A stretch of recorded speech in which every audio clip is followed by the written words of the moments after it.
রাফি কিছু হইলো খাও, দুপুরের লাঞ্চটা করো। না রে দোস্ত, পেট ভরা আছে, এখন কিছু খামু না। এই যে ও, না ও কিছু খাই ভাই আমি তো কিছু খাইনি, আমার কাছে খাওয়ান।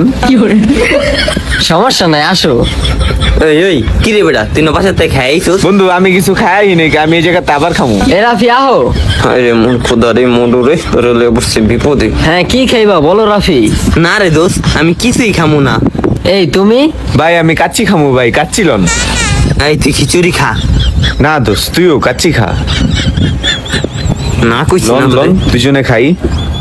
ভাই আমাদের এখানে 3টা কাচ্চি দেন।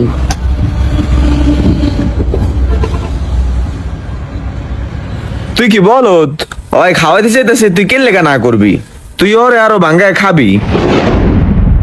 ভাই বিশ্বাস করেন আমার পকেটটা পুরা খালি, কোনো টাকা নাই। শোন, আমি আমার নিজের কান দিয়ে শুনছি ওর কাছে কোনো টাকা ছিল না, কিন্তু মানবতার খাতির আম করে খাওয়াই তো। তো কি হইছে? হাইদা যেহেতু ওই খাওয়াইতে চাইছে, তাহলে আমরা চোখ বন্ধ করে খামু। দেখ এতক্ষণ তুই না জেনে এইগুলা করছস, তোর অপরাধ হয় নাই। তুই জানার পর এখন যে এগুলা কইতেছস না, এতে কিন্তু তোর অপরাধ হইতে আছে। তোর মানবিক দিয়া তোর বুঝতে হইব একটা মানুষের কতটা মানবতা থাকলে 2টা মানুষের টাকা না থাকা সত্ত্বেও নিয়ে কাচ্চি খাওয়ায়। এই জায়গায় তোর আরো বলা উচিত ছিল যে আমার ভুল হইছে, আমি না বুঝা বেটার লগে এমন করছি বা বেটার অসম্মানের মুখে ফালাইছি।